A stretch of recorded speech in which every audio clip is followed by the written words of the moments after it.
viewers and Katden followers, another updates. Ayan, so dahil po sa katatapos lang na bench body na events po na ginanap kagabi, no? At talagang sobrang dami po mga kaganapan between Katrin Bernardo, Alden Richards, and all other stars po na lumahok po dito sa napakalaking event na ito sa MOA, no? And syempre, marami po mga nag-circulate na videos at circulate na mga photos na parang sinasabi po nila na may digmahan nga daw na naganap. Parang meron silang naaamoy or nararamdaman na something between Katrin and Alden Richards during that time. At yan yung pag-uusapan natin for today's speech. So, pero kagayag sa mga Katrin fans, dahil hindi sila nabigong makita ang sabay na rumampa sa stage ng SMO Arena para sa bench body of work underwear fashion show na sina Katrin Bernardo at Alden Richards noong Friday night. Noong una kasi ay inakala kasi ng ilang mga abangers ng fans sa walang moment together sina Katrin at Alden on stage. Si Alden kasi ang opening number sa nasabing star-studded fashion show at sikat naman ang pang-final. Una at dulo ng show ang Katden at pinaglayong araw. Kasi kung mapapansin po ninyo, may mga nag-comment po sa comment section natin dun sa last update natin, bakit daw sa rehearsal wala si Miss Katrin? So ito yung sagot. Kasi si Mr. Alden Richards ang nag-open po ng show and then si Miss Katrin ang final. No? Hindi po nila kailangan na parang sabay silang mag-rehearse or parang possible din na prior to that, na-rehearse na din ni Miss Katrin na may mga lumalabas sa BTS na bago pa man dumating yung event, na-practice na po ni Katrin yung kanyang gagawin sa stage. Buti na lang sa grand final segment kung saan lumampa ang lahat ng celebrity sa stage kasama ang owner ng clothing apparel na si Ben Chan ay magkasabay na lumakad sa rampa. Ang Katden, grabe ang hiyawan ng audience sa makitang magkasabay na lumabas sa stage ang mga bida ng Hello Love Again. So, ang mga fanay sa ayudang natanggap mula kina Katrin at Alden. Aba, matagal-tagal din namang naghintay ang mga fans sa pagkakataong ito. Actually, maswerte ako na nabigyan tayo ng ilan sa mga talagang makikita natin yung mga kaganapan. Kasi nag-live po sila, di ba? At meron pang mga fashion show pagkatapos na. And then may mga fake news ang chikang nag-iwasan daw di umano si Katrin Bernardo at Alden Richards dahil may mga moments nga sila sa backstage. So, umalat po yung video na to na napapanood nyo ngayon sa screen na talagang napag-usapan, ang dami pong na-feel bad nung napanood po yung video na yan. Pero, meron pong isang malapit kay Alden Richards na talagang siya po yung nag-break ng ice, no? Siya yung nag-break nung parang issue na namumuko na hindi nagpapansinan ang dededmahan nga si Katrin at Alden. Dahil meron po tayong nakita dun sa backstage na nakahawak si Mr. Alden Richards sa bewang ni Katrin. At syempre, yun lang po yung nakuha na ng photos. Pero syempre, napaka-imposible no kasi nasa isang dressing room lang sila lahat. At lahat po sila talaga is imposibleng hindi lapitan or kausapin ni Mr. Alden Richards si Katrin dahil napaka-gentleman naman, di ba? And Diyos ang daw di umano ang paglampa ng Asian superstar at mistulang lumuhod ang mga adonis na model sa ganda at kaseksiyang sikat sa stage. Sabi ng katabi ng ilang mga fashion editor, grabe raw ang sensuality ngayon ng kapamilya actress. Confident na itong mamampa sa nakasuot ng fully beaded bra at miniskirt. Si Alden naman ay may pataples sa stage na nagpahiyaw lalo sa mga fans. At bukod sa Katden, bongga rin ang pangtanggap ng audience sa SB19 na unang lumabas sa stage para i-perform ang live and latest global hit nilang song nilang Dam. So marami pa pong mga magagandang ganap dito po sa nasabing event, ano. So ngayon ang tanong ng marami, bakit po ganun yung mga lumabas na video na parang dead mga, parang hindi napapansinan, parang nag-iiwasan, gano'n, di ba? Siguro ang pinaka-point of view ko lang with regards to that, pumunta po sila doon po sa event na yun, hindi po as a love team, as Katden. Pumunta sila doon bilang Alden Richards at Katrin Bernardo na masasabing brand ambassador po ng nasabing bench, no? Sabi nga ni Katrin sa kanyang interview, ginagawa niya yun, of course, para po din daw dun kay Tito Ben. Yan. Si Ben kasi ang pangalan po nung may-ari nung brand. And nakita naman talaga natin na kung tutusin din naman kailangan gawin ni Katrin yun. Pero because pinagkakatawalaan siya nitong si Ben na talagang binigyan siya ng malaking spot dito po, ginagawa niya po yung part niya, talagang ginawa niya ng pinaka-the best niya na nagustuhan ng napakaraming taong nanonood doon. So kung mapapansin ninyo, parang may chance na gustong lumapit ni Alden Richards kay Katrin. Nakita niya kausap si Mr. Joshua Garcia. May mga chance din na nagkakatinginan sila na parang gusto nilang lumapit or magyakapan sa isa't isa pero napipigilan sila kasi during that time, wag na po natin sana sobrang sweet nila sa isa't isa kasi nga pumunta sila doon hindi para pumapromote ng movie nila na kailangan magpakita sila ng sweet-sweetan sa on stage. Nagpunta sila doon dahil iba po yung ganap. At the same time, hindi hindi rin naman po para makibatin pa si Alden Richards doon po kung saan kasama ni Miss Catherine si Joshua Garcia. Diba? Nakita naman natin sa backstage. Hindi man natin makita on stage na talagang yung inaasahan natin na parang sobrang sweet nila. Tapos parang gentleman si Alden.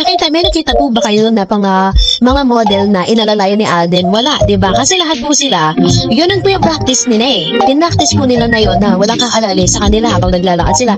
Mapapansin po ninyo yung final ramp nila. Magkasabay po si Catherine at Alden, nagkatinginan, nagkangitian. Pero wala si Alden Richards malayo kay Catherine para alalayan siya during those walks.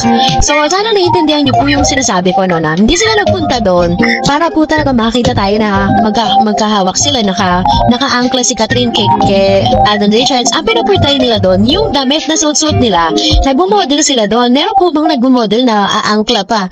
Ito si Catherine kay Alden, hindi po mall show yon. Yan po ay biggest event. Kaya wag niyo na po expect na talagang naka-angkla si Catherine or si Alden Richards kay Catherine Bernardo. Tapos isa rin sa mga nagpabasag din po dyan, yun nga, na parang dun sa backstage makikita naman natin na talagang lumapit si Alden Richards. Hindi rin naman talaga niya palalagpasin yung pagkakataon na yun. At I don't think na magkakaroon naman po talaga ng iwasan or deadmahan kung magkikita silang dalawa. Kasi kung kaibigan silang dalawa, may pinagsamahan sila.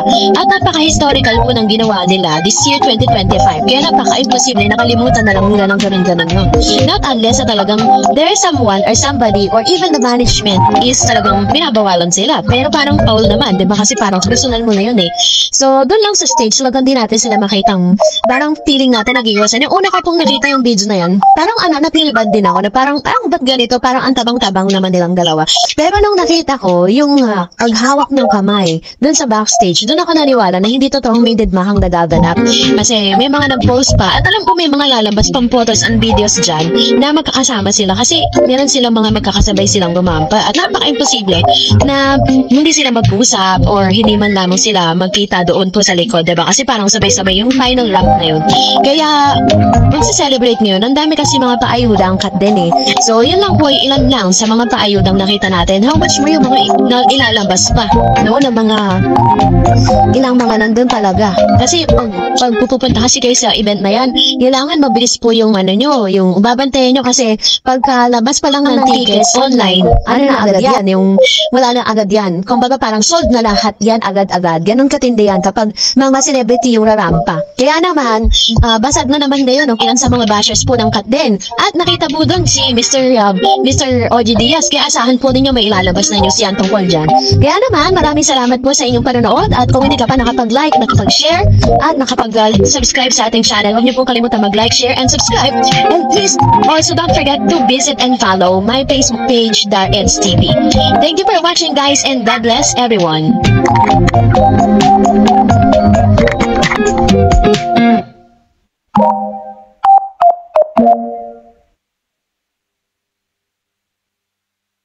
Hello, Katden lovers and Katden followers, abay Mami Min.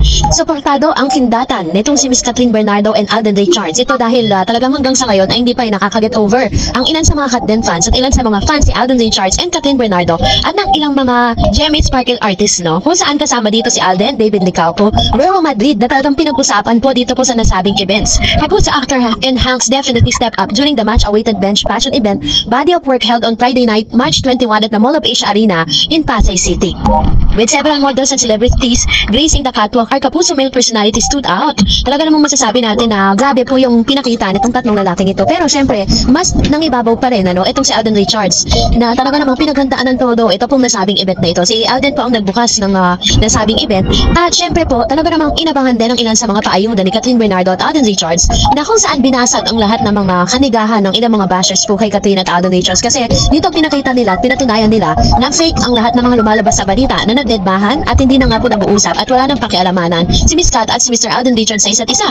Dahil nakita naman natin, di ba, mga resibo na nagkalat at the same time, hindi man nila sadyain na talagang na parang wala mga ganap dun sa on stage pero sa backstage dun po nagaganap ang lahat. Di ba? Pero aside from that, of course, natuwa din ang mga netizen kasi yung pamilya po or daddy po ni Mr. Alden Richards sa si Daddy Bay ay supportive po para sa kanyang anak na kung saan nag-post pa ito dun po sa kanyang IG stories ng ilan sa mga kaganapan at highlights niya dito sa kanyang anak. Ganon din naman ay talagang nasaktuhan din yung mga videos na ipinost si Daddy Bay sa kanyang IG kasama po si Catherine Bernardo na rumarampa with Mr. Alden Richards. Pinagkaguluhan nga si Miss Catherine Bernardo sa nasabing event kaya talaga namang siya po ang highlights ng nasabing gabi na yon dahil siya po yung pinaka-final walk na rumampa dito po sa catwalk ng nasabing biggest event ng bench. Naging successful nga ang lahat ng ito and ganon din po is talagang ever very supportive talaga itong si Tita Min. Sinabi nga niya Tita Min daw Mami Min dahil talagang suportado niya ang kindatan, tinginan nitong si Mr. Alden Richards at Catherine Bernardo dahil nandun din po siya, namataan siya doon na talagang sobrang happy na nakita niyang rumarampa si Mr. Alden Richards mismo sa harapan niya no, na talagang tinitignan niya mula ulo hanggang paa si Alden at masasabi mo talagang si Tisoy talagang bet na bet nitong si Mama Min dahil sa reaction niya nang lumabas nga itong si Mr. Alden Richards sa catwalk ng nasabing biggest event ko, this event 2025. Marami naman po ang natuwa dito. Ayan, ito po yung video na yun, ayan, sa si Mama Min.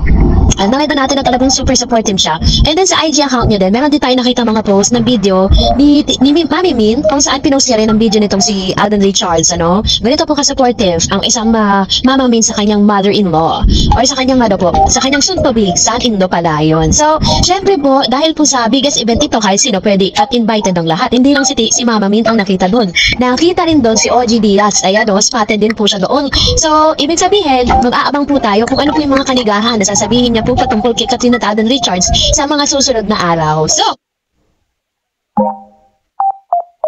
hello, Catden lovers and Catden followers by Alden Richards and Miss Catherine Bernardo. Is it true naman na someone is watching and trusting this channel? Thank you so much sa palagian ninyong panonood. At ngayon, pag-usapan natin ito dahil matapos ang event ay kanya-kanyang version of the story nga ang naglalabasan po sa online, ano? Kung saan meron pang isang balita mula sa bandera na nagsasabing true kaya na si Alden Richards ay masama raw di umano ang loob dahil binasted ni Catherine. Oh my G, posible kayang may bagong team na mabubuo aabangan ng mga fans kasi naging agaw pansin daw di umano sa katatapos ng The Body of Work Underwear Fashion Show ang sabay na pagrampa ni Catherine Bernardo at David Nicauco. Ito ay sa kabila ng usap-usapang deadmahan umano ni Kat at Alden Richards sa nasabing event na naganap sa SM Mall of Asia sa Pasay City. Marami ang nagtaka na hindi magkasama sa final walk ang on-screen partner bilang representative ng ABS-CBN at GMA bilang prime artist ng dalawang istasyon. Si David ang naging katuwang ng kapamilya actress kaya nakarinig na kami o nakarinig na raw di umano ng ilang tanungan na magkatabi na pinapanood ang dalawa. Nasaksiyan naman ng ni Mr. Ben Chan kasunod ang lahat ng lumampa sa Body of Work show at dyan din na sinubaybayan ang kilos at galaw ni Catherine at Alden na kinamayan at binati ng ilang mga fans kasama pero silang dalawa mismo ay hindi nagtama ang paningin sa isa't isa at hindi rin daw di umano nagpatian. Ito po yung yaman ng balita nitong abante na to ha. Inihahatid ko lang sa inyo dahil dyan naniniwala na kaming hindi nga okay ang Catherine. Ang tanong kami ng katabi niya sa upuan, ano yung drama? Sabi niya, malaking monitor din sa harap namin na pinapanood namin. Wala talaga. Deadmahan daw di umano ang Catherine hanggang sa naalala natin may mga hugot si Alden sa sockmed niya na mind your own business para kanino kaya yun. Nakapagtaka lang dahil ang alam namin ay okay ang samahan ni Alden at Catherine dahil tapos ang program pelikula nilang Hello Love Again ay nanatili silang magkaibigan which is true diba? Pero alam niyo po ba lahat yan ay namura dahil po sa isang photos lang. At the same time, may kumakalat din po news na parang itong si Alden Richards ay nagmamadaling umuwi pagkatapos po ng event. Which is, kasi diba yung prior dun sa, dun sa, ito pong March 20 is birthday din po, ginanap yung surprise birthday ni Julia. Kung saan naspatan na itong si Mr. Alden Richards sa mismong birthday party nito. Na tila baga humabol, itong si Soiti dito po sa surprise party ni Coco kay Julia Montes. So, according sa ilang mga netizen, usapan po ito na imposible naman daw na hindi inimbitahan ni Julia itong si Catherine dahil mag-BFF ang dalawang ito. Talagang mag-best friend sila. Talagang super supportive si Miss Catherine dito kay Miss Julia, diba? Kahit parang movie pa ni Julia at saka ni Alden Richards. So, wala po kasing lumalabas na photos na parang nandun si Miss Catherine. Ang tanging lang natin nakita dun sa party ay si Mr. Alden Richards. Pero, ilan sa mga lumalabas na mga balita na magkasama daw di umano itong si Catherine at si Mr. Alden Richards sa event na ito. Para sa akin kasi parang wala po akong nakikitang any photo si Miss Catherine na naroon na siya sa event. Pero ang wish ko, how I wish na nandun din siya, no? Kasi, syempre nga naman, diba, parang big event yan. Kasi Coco Martin nandun, si Direk Coco Martin, tapos nandun sa Alden Richards, at ilang mga stars po ng Batang Quiapo. So, anyways,